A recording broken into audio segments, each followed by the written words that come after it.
और अब बात कांग्रेस के प्रियंका प्रोजेक्ट की, क्योंकि जैसे कोई काम करने से पहले पायलट प्रोजेक्ट होता है, ठीक वैसे ही प्रियंका यूपी फतेह करने के लिए माइक्रो प्लान तैयार कर रही है। इस प्लान के तहत यूपी की 103 विधानसभा को 12,000 किलोमीटर की यात्रा से साधा जाएगा और अपने रूठे हुए वोटर को फिर से मनाया जाएगा। लेकिन इस माइक्रो प्लान का एक हिस्सा प्रियंका गांधी का चुनाव लड़ना भी है। लेकिन सवाल इस बात का है कि क्या प्रियंका चुनाव लड़ेंगी, ये भी अपने आप में सवाल है।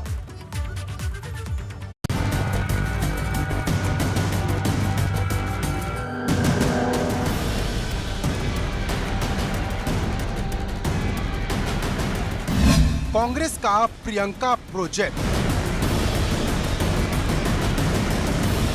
यूपी फतेह का माइक्रो प्लान, प्रियंका का सबसे बड़ा ऐलान। 5 दिन के यूपी दौरे से प्रियंका गांधी यूपी का पूरा रोड मैप तैयार कराई हैं, जहां तमाम राजनीतिक दलों की निगाहें यूपी की 403 विधानसभा सीटों पर है। वहीं प्रियंका ने कांग्रेस के लिए 103 विधानसभाओं का माइक्रो प्लान तैयार किया है। प्रियंका की नजर यूपी की उन विधानसभा सीटों पर है जहां कांग्रेस मजबूत है या अभी भी कांग्रेस में जान बाकी है, और इस बची हुई जान में और जान डालने की जिम्मेदारी अब प्रियंका के कंधों पर है। कांग्रेस कार्यकर्ताओं और वरिष्ठ नेताओं की इच्छा है कि आने वाले चुनाव में भाजपा और सीएम योगी के मुकाबले प्रियंका गांधी उम्मीदवार हो। उनका मानना है कि अगर ऐसा होता है तो न सिर्फ चुनावी जंग आसान होगी, बल्कि पार्टी को भी इससे बेहतर परिणाम मिलेंगे।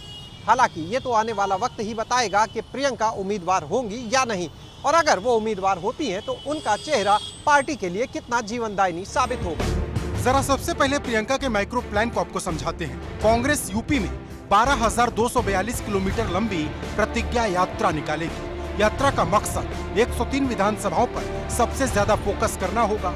इस यात्रा के दौरान करीब 750 सभाएं कर लोगों से सीधा संवाद किया जाएगा। 500 से ज्यादा गांवों से संपर्क होगा।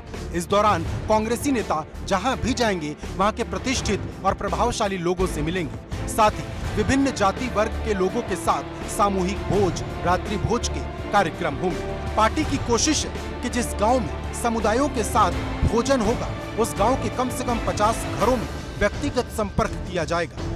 इतना ही नहीं, यात्रा के दौरान पार्टी के नेता उस क्षेत्र के प्रसिद्ध मंदिरों, दरगाहों पर भी जाएंगे। मतलब सॉफ्ट हिंदुत्व के साथ साथ मुस्लिमों को साधा जाएगा। पार्टी ने तय किया है कि किसी भी कार्यक्रम से पहले उम्मीदवार को 50 वॉलंटियर लगाने होंगे, जो विधानसभा क्षेत्र के 50 गाँव में 3 दिन तक रहेंगे। ये लोग जहां इन 3 दिनों में 7,500 परिवारों से जुड़ेंगे, इन सभी का पंजीकरण कराकर कार्यक्रम में बुलाया जाएगा। और इसी तरह पार्टी स्टार से जिला और ब्लॉक कमेटी और फ्रंटल संगठन 50 कार्यकर्ताओं को 30 गांव में भेजकर 4,500 परिवारों को जोड़ेंगे। इसके अलावा मोटरसाइकिल रैलियां भी निकाली जाएंगी, जिनकी जिम्मेदारी युवा कांग्रेस और NSUI पर होगी।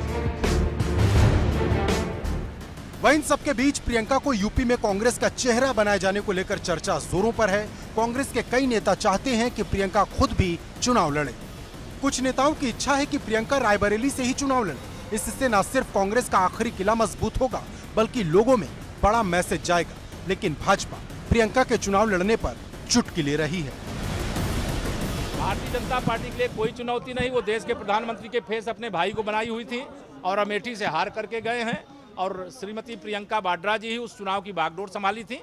प्रियंका जी और कांग्रेस का उत्तर प्रदेश में मेरे हिसाब से, मैं जो जानता हूं, उनके पास फोटो खिंचाने वाले नेता हैं, बाकी कुछ नहीं। मिशन 2022 को लेकर प्रियंका गांधी ने अपनी टीम के साथ माइक्रो प्लानिंग तैयार कर ली है, और इसी के तहत कांग्रेस की प्रतिज्ञा यात्रा में जो कांग्रेसी नेता शामिल होंगे, वो गांव-गांव लोगों के घर-घर जाकर व्यक्तिगत संवाद स्थापित करेंगे।